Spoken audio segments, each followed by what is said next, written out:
말씀 보도록 하겠습니다. 말씀은 예레미야 49장 1절부터 6절까지입니다.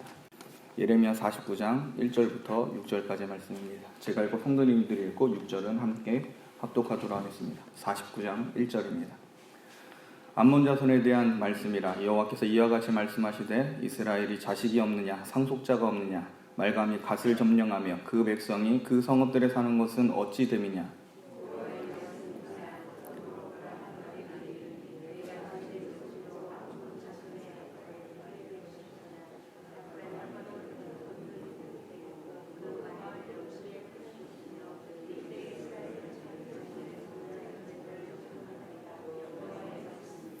헤스보나 슬피 울지어다. 아이가 황폐하였도다. 너희 라빠의 딸들아 부르짖을지어다. 굵은 배를 감고 애통하며 울타리 가운데에서 허둥지둥할지어다.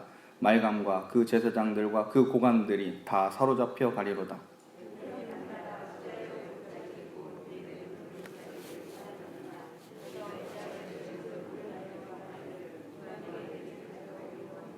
주 만군의 여호와의 말씀이니라. 보라, 내가 두려움을 내 사망에서 내게 오게 하리니 너희 각 사람이 앞으로 쫓겨나갈 것이요 도망하는 자들을 모을 자가 없으리라.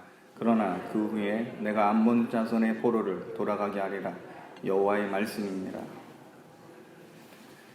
예레미야 46장부터 51장까지는 이스라엘 주변에 있는 이방 나라 10개국에 대한 하나님의 심판 경고를 담고 있습니다. 예레미야는 이스라엘의 선지자지만 하나님은 또한 예레미야를 열방의 선지자로 세우셨습니다. 그중 오늘 본문은 네 번째 나라, 열 나라의 이방 나라 중 네 번째 나라에 속한 암몬의 심판에 대한 경고를 다루고 있습니다. 암몬은 아브라함의 조카 롯이 소돔과 고모라가 심판받을 때 롯이 자기의 둘째 딸과 사이에서 부적절한 관계를 맺고 베남미라고 하는 아이를 낳게 됩니다. 이 암몬 족속은 이 베남미로부터 시작된 족속입니다. 암몬 족속은 부적절한 관계 속에서 생겨났지만 그래도 엄밀히 말해 이스라엘과 암몬 이 족속은 친척 관계입니다. 그런데 이 암몬 족속은 이스라엘에 대해서 집요하고 얄밉게 괴롭히는 나라라 할 수 있습니다. 이 암몬 족속은 이스라엘 요단강 동쪽에 위치한 갓시파 근처의 동쪽 땅에서 거주했습니다. 이스라엘이 출애굽해서 가나안 땅에 나아가는 과정 속에 이 모압과 암몬 족속은 다시 돌아온 친척 이스라엘을 굉장히 불편한 시선으로 보았습니다. 게다가 암몬과 모압 사람은 가나안 땅을 향하여 이스라엘을 타락시키기 위해 애를 쓴 나쁜 민족입니다. 비록 두 족속이 근친상간에 의해 시작된 족속들이지라도 혈연적으로는 그들은 이스라엘과 가까운 친척입니다. 고대 근동의 예법상 돌아온 형제 이스라엘을 떡과 물로 맞이해야 될 친척의 의무가 있었습니다. 그런데 모압과 암몬은 노예에서 해방된 형제 이스라엘을 적으로 보았고 가나안 땅의 위협 세력으로 여겼습니다.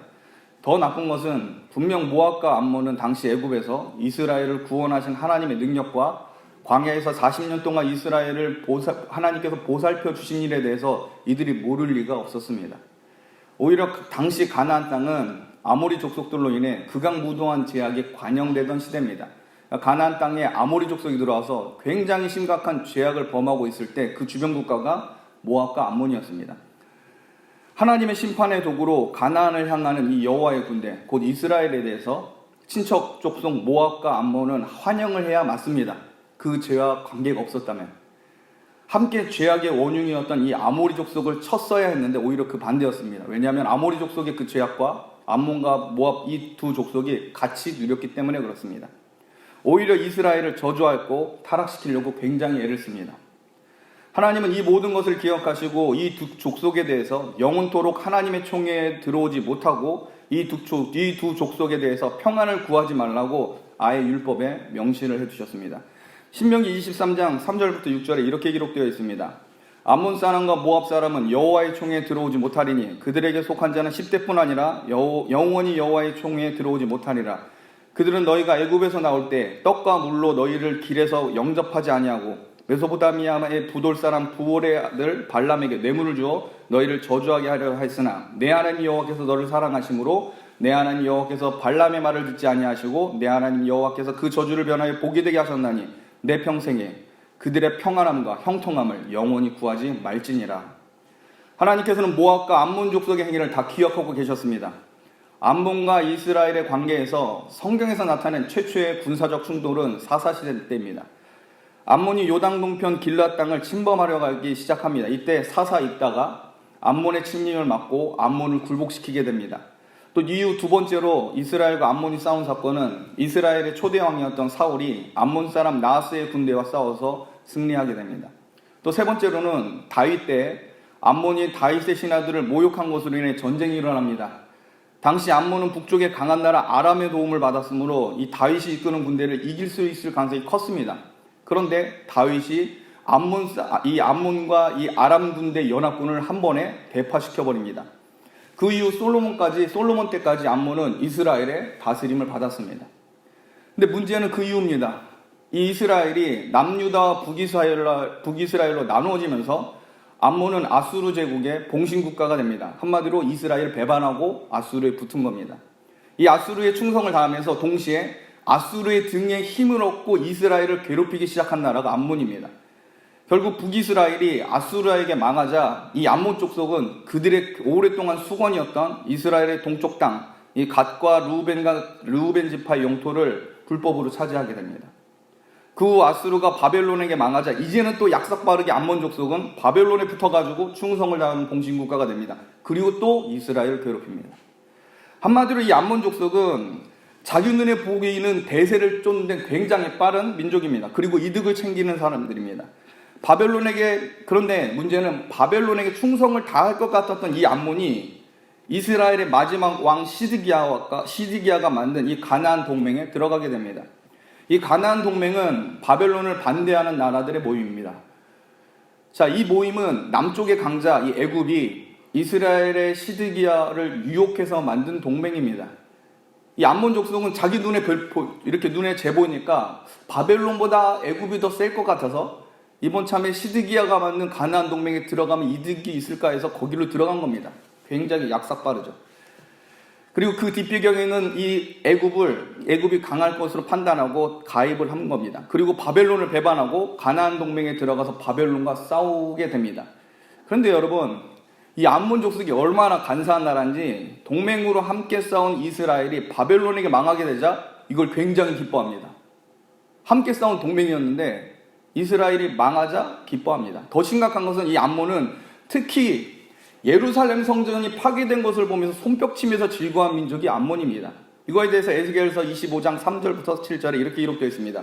에스겔서 25장 3절에서부터 7절에 보면 너는 암몬 족속에 이르기를 너희는 주 여호와의 말씀을 들을지어다. 주 여호와께서 이같이 말씀하셨느니라. 내 성소가 더럽힘을 받을 때 내가 그것에 관하여 이스라엘의 땅이 황폐할 때 내가 그것에 관하여 유다 족속이 사로잡힐 때 내가 그들에 대하여 이르기를 아하하 좋다 하였도다. 그러므로 내가 너를 동방 사람에게 기업으로 넘겨주리니 그들이 내 가운데 진을 치며 내 가운데 그 거처를 베풀며 내 열매를 먹으며 내 젖을 마실지라.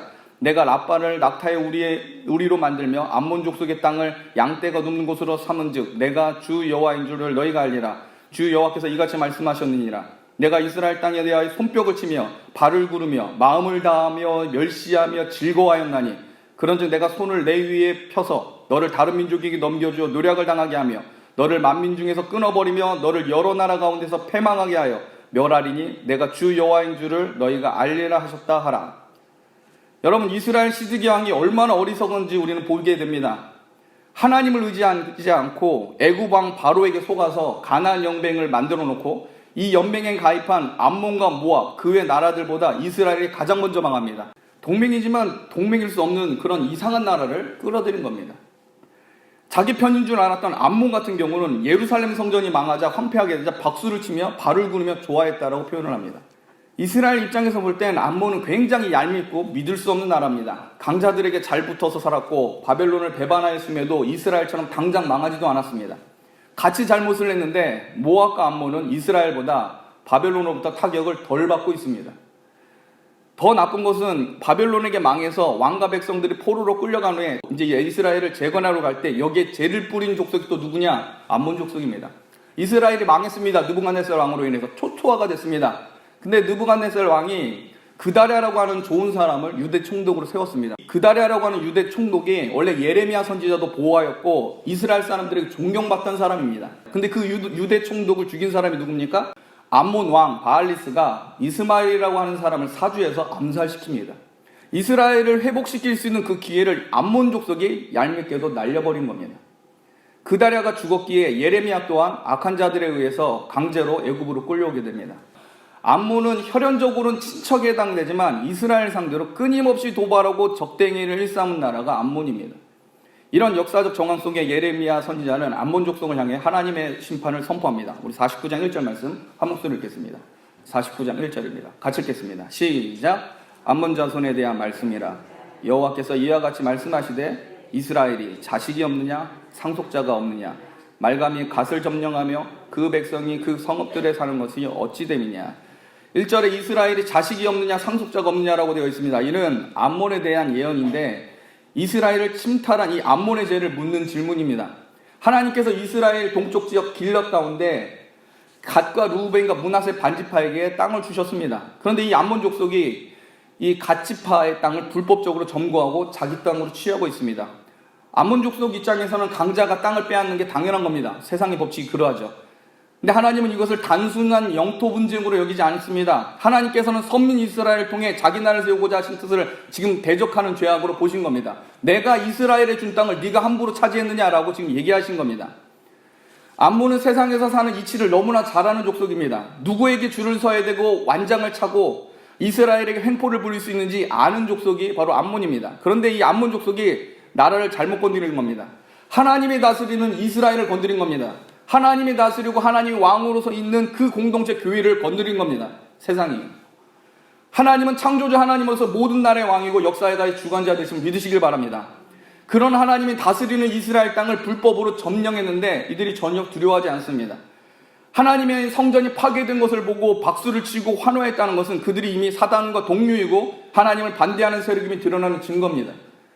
하나님은 과거 모세에게 암몬 족속의 땅은 그들에게 준 것이니 힘이 있어도 그 땅을 취하지 말라고 하셨습니다. 여러분 얼마나 다릅니까? 신명기 2장 17절부터 19절에 이렇게 기록되어 있습니다. 여호와께서 내게 말씀하여 이르시되 내가 오늘 모압 변경 아르를 지나리니 암몬 족속에게 가까이 이르거든 그들을 괴롭히지도 말고 그들과 다투지도 말고 암몬 족속의 땅은 내가 내게 기업으로 주지 아니하리니 이는 내가 그것을 롯 자손에게 기업으로 주었음이라. 이렇게 되어 있습니다. 하나님은 암몬 자손을 배려하십니다. 근데 암몬 족속은 감히 하나님이 주신 기업 이스라엘 땅을 하나님의 교회를 침범하고 그것을 두려워하지 않는 겁니다. 하나님은 이스라엘에게 암몬의 땅은 너희 기업이 아니니 그것을 취하지 말라고 하셨습니다. 심지어 암몬을 괴롭히지도 다투지도 말라고 했습니다. 여러분 하나님은 인격적인 하나님이심을 믿으시길 바랍니다. 모든 나라의 왕으로서 각 나라에게 땅을 하사하시는 그런 왕이십니다. 여러분 이 사실을 암몬 족속이 몰랐을까요? 암몬 족속은 이스라엘에 대해서 관심이 많은 나라입니다. 이스라엘이 뭘 믿고 그들의 율법이 뭔지 그들이 연구를 안 할 민족이 아닙니다. 어찌됐든 이 암몬 족속은 불법으로 하나님의 땅을 점령한 겁니다. 하나님의 기업을 함부로 불법 점령한 이 암몬 왕 혹은 이 암몬을 대표하는 몰렉과 밀곰의 우상에 대해서 하나님은 강력한 심판을 선포하십니다. 우리 2절하고 3절을 함께 보겠습니다. 2절하고 3절 같이 읽겠습니다. 시작. 여호와의 말씀이니라. 그러므로 보라 날이 이르리니 내가 전쟁 소리로 암몬 자손의 라빠에 들리게 할 것이라. 라빠는 페어더미의 언덕이 되겠고 그 마을들은 불에 탈 것이며 그때 이스라엘은 자기를 점령하였던 자를 점령하리라. 여호와의 말씀이니라. 헤스보나 슬피 울지어다. 아이가 황폐하였도다. 너희 라빠의 딸들아 부르짖을지어다. 굵은 배를 감고 애통하며 울타리 가운데에서 허둥지둥할지어다. 말감과 그 제사장들과 그 고관들이 다 사로잡혀 가리로다. 하나님은 범죄한 암몬에게 전쟁으로 인해 라빠가 파괴될 것이라고 선언합니다. 이 라빠는 암몬의 수도입니다. 오늘날 요르단인데 이 요르단의 수도인 이 암만이 바로 라빠입니다. 암몬의 수도 라빠가 페어더미 언덕이 되고 마을마다 불에 타게 될 거라고 선포하십니다. 하나님의 성전이 파괴될 때 박수를 치며 좋아했던 이 암몬은 자기 수도 라빠가 잿더미가 되는 무서운 심판을 동일하게 받게 됩니다. 이 예언이 예루살렘이 바벨론에 함락된 후 4년이 지난 후에 주전 582년에 실제로 이루어지게 됩니다. 가나안 동맹에서 갑자기 발을 빼고 배반하고 잠시 연명하였던 이 모압과 암몬 모두 바벨론의 느부갓네살 왕에 의해 다시 한번 완전히 파괴되는 겁니다. 그 전에 예레미야가 애굽에서 지금 그들이 당할 심판을 예언한 겁니다. 자, 어찌됐든 2절에 그때 이스라엘은 자기를 점령하였던 자들을 점령하리라 라고 되어 있습니다. 이 말은 하나님께서 암몬에게 잃어버렸던 가치파의 땅을 다시 이스라엘을 돌이키게 했다고 하신 예언입니다. 또 3절에 보면 헤스보나 슬피 울지어다 아이가 황폐하였다 라고 되어 있습니다. 이 헤스본이라는 도시는 좀 어렵습니다. 48장 2절에 한번 보겠습니다. 48장 2절 말씀 우리 한 목소리 읽겠습니다. 48장 2절 시작. 모압의 찬송 48장 2절입니다. 시작. 모압의 찬송 소리가 없어졌도다. 헤스본에서 무리가 그를 해하려고 악을 도모하고 이르기를 와서 그를 끊어서 나라를 이루지 못하게 하자 하는도다. 만맹이여 너도 조용하게 되리니 칼이 너를 뒤쫓아가리라. 자, 48장 2절에 헤스본이라는 단어가 나옵니까 안 나옵니까? 나옵니다. 이 헤스본이라는 단어가 나오는데 그 시를 다스린 나라가 어디죠? 모압입니다. 그럼 헤스본은 모압 땅입니까? 에돔 땅입니까? 원래 헤스본은 모압의 도시입니다. 그런데 이 암몬의 심판에서 헤스본이 다시 등장한 것은 이 예언이 또 주어질 당시에는 헤스본이 암몬이 통치하는 것으로 볼 수 있습니다. 지도를 보면 좀 더 아셔야 되는 건데 헤스본이라는 도시 자체가 모압과 암몬과 심지어 이스라엘의 접경 지역입니다. 그래서 이 도시는 시시때때로 나라가 다스리는 나라가 달라지는 나라입니다. 전에 48장 2절을 제가 설교할 때 헤스본에 바벨론 군대가 모압을 치기 전에 집결한 장소라고 얘기를 한 적이 있습니다. 어쨌든 이 헤스본은 모압과 암몬 그리고 이스라엘 치는데 지리적인 요충지입니다. 여기서 한 가지 추론할 수 있는 것은 이스라엘이 망한 후 4년이라는 이 짧은 시간에 암몬이 또 누굴 배반한 거예요? 모압을 배반한 겁니다. 그러니까 참 이 모압과 암몬은 희한한 나라입니다. 어찌됐든 기회가 되면 어찌됐든 나라를 차지하고 싸우는 데는 굉장히 이력이 난 사람들입니다. 그러니까 모압이 가지고 있는 헤스본을 누가 취한 거예요? 또 암몬이 또 취한 겁니다. 모압과 암몬 사이에 만만치 않은 술수와 모략과 그리고 배신이 그 안에 있음을 암시합니다. 그런데 이 어리석은 시드기야 왕이 결코 믿을 수 없고 믿어서도 안 되는 이 모압과 암몬을 가나안 동맹에 들고 그들을 믿고 싸운 겁니다. 이 우상 숭배자들 믿고 하나님을 버린 겁니다. 오늘날 교회가 이런 일을 행할 수 있습니다. 믿어서는 안 될 세상 사람들과 세상의 세력과 손을 잡다가 정작 중요한 하나님을 잃어버린 경우가 세계 교회사 속에 얼마나 많이 일어나는지 우리는 보게 됩니다. 세상은 전적으로 의지하고 믿을 존재들이 아닙니다. 기회가 있으면 자기 손에 잡을 수 있으면 동맹을 맺고 같은 적을 두고 싸웠던 혈맹이라도 언제 등에 칼을 꽂을지 원수가 될지 모르는 겁니다. 이제 암몬에게 넘어간 그 헤스본도 하나님의 심판의 대상이 됩니다. 다시 2절을 보면 아이가 황폐하였도다라고 또 되어 있습니다. 여기서 아이는 여호수아가 처음으로 패배를 안겨준 아이성이 아닙니다. 여러분이 알고 있는 그 아이성이 아닙니다. 왜냐하면 여호수아와 관련된 이 아이성은 요단강 서편에 있는 겁니다. 그래서 본문에 나오는 아이는 암몬의 도시 중에 동명 같은 이름의 그런 도시 중에 하나입니다. 어찌됐든 이 암몬을 라빠와 헤스본과 아이가 대표적으로 초토화되고 심판을 경험할 거라고 말합니다. 특히 3절에 이 암몬의 수도 라빠가 다시 등장을 하는데 라빠를 향해서 세 가지 명령이 기록되어 있습니다. 첫째는 라빠의 딸들아 부르짖을지어다. 두 번째로 애통할지어다. 세 번째가 허둥지둥 될지어다. 이렇게 되어 있습니다. 이는 바벨론에 의해 라빠가 얼마나 비참한 상태로 될 건지 묘사하는 그 내용입니다. 수도 이 라빠는 방비가 원래 잘된 성읍입니다. 라빠는 암몬의 자랑이고 의지할 만한 도시였습니다. 이러한 암몬 사람들이 마음이 4절에 잘 기록되어 있습니다. 우리 49장 4절 말씀 우리 한 목소리 읽겠습니다. 49장 4절입니다. 시작. 패역한 딸아 어찌하여 골짜기 곧 내 흐르는 골짜기를 자랑하느냐. 내가 어찌하여 재물을 의뢰하여 말하기를 누가 내게 대적하여 오리요 하느냐. 암몬 사람 특히 패역한 라빠의 딸들이 두 가지를 자랑합니다. 라빠를 자랑하는 건데 하나는 흐르는 골짜기고 두 번째가 재물입니다. 원래 NIV 영어 성경을 직역하면 왜 너는 너의 골짜기가 비옥하다고 자랑하느냐라고 의역을 하는데 이 부분이 맞습니다. 물이 흐르는 골짜기를 통해 암몬 땅은 굉장히 비옥한 땅을 가지고 있었습니다. 그래서 경제적으로 부유했습니다. 게다가 이 골짜기라고 하는 단어를 통해서 군사적으로 이곳이 천의 요새임이 드러납니다. 실제로 암몬의 수도 라빠는 대적이 침입하기에 굉장히 어려운 막아내기 훌륭한 요새 도시였습니다. 이 라빠는 해발 900m의 고지대에 건설되었고 골짜기에 흐르는 급류로 적들을 방어하기에 너무나 좋은 도시였습니다. 그래서 이걸 자랑한 겁니다. 암몬은 흐르는 골짜기를 통해서 경제적으로 부유합니다. 또 높은 지대에 있기 때문에 군사적으로 수비하기에 좋은 곳에 있습니다. 그런 우리나라 과연 망하겠느냐 이 얘기를 하는 겁니다. 이런 좋은 조건을 암몬이 자랑을 하지만 하나님께서는 철저하게 이들의 자랑을 하찮게 만드십니다. 말씀 마치겠습니다. 하나님은 택한 백성과 교회를 향해서 세상의 원칙대로 함부로 침범하고 횡포를 부린 일들에 대해서 진노하고 계십니다. 하나님의 교회는 하나님이 다스리는 곳입니다. 암몬은 강대국의 힘을 힘입어서 완장을 차고 하나님의 백성을 괴롭힌 질 나쁜 가까운 친척입니다. 암몬은 내가 힘이 있으니까 기회가 있을 때 조금이라도 교회를 이용하고 하나님의 기업을 누려보자라고 말할 겁니다. 하나님은 이 모든 것을 기억하십니다. 물론 하나님은 이스라엘이 타락하였기 때문에 암몬과 모압의 그 외 이방 나라를 통해 이스라엘을 징계하시는 수단으로 씁니다. 여러분, 모든 만물은 하나님의 도구이고 하나님께 쓰임을 받습니다. 문제는 어떤 존재는 선하게 쓰임받으면서 하나님과 좋은 교제를 맺습니다. 그런데 어떤 존재는 악하게 쓰임받으면서 하나님 앞에 철저하게 버림을 받고 심판을 받습니다. 그런 면에서 모든 것들은 다 쓰임을 받습니다. 악하게 쓰임받느냐, 하나님 앞에 선하게 쓰임받으면서 그분과 좋은 교제를 맺느냐입니다. 여러분, 악하게 쓰임받고 버림받는 인생에 대해서는 결단코 안 됩니다. 세상은 그렇게 될 겁니다. 암몬과 모압과 그의 수많은 이방 나라가 그렇게 악하게 쓰임받고 하나님의 심판을 받게 될 겁니다. 하나님의 교회가 힘들고 어려울 때 박수를 치고 기뻐하는 무리들로 인해 여러분 낙심하지 마십시오. 하나님이 이기십니다. 우리가 잘못했고 우리가 문제가 있습니다. 그럴 수도 있습니다. 그럼에도 하나님은 교회를 포기하지 않습니다. 이스라엘이 망했지만, 하나님의 손에 의해서 죄악된 이스라엘이 망했지만 망한 그 이스라엘도 하나님은 지켜보고 계신 분이 하나님입니다. 왜냐하면 이스라엘은 하나님의 거기 때문입니다. 여러분, 교회는 하나님의 것임을 믿으시길 바랍니다. 하나님께서 이 모든 죄악을 기억하시고 무섭게 심판하실 날이 옵니다. 그들의 죄악이 관영하고 하나님께서 정하신 때가 되면 이 모든 것에 대한 보응을 하나님의 성도들과 교회로 보게 하실 겁니다. 그러므로 여러분은 주님의 교회를 사랑하심으로 하나님 편에 서 있음을 스스로 증명하시고 교회를 향한 하나님의 베푸신 은혜가 우리 가운데 흘러 넘치길 소원하며 믿음 생활하시길 주님의 이름으로 축복합니다.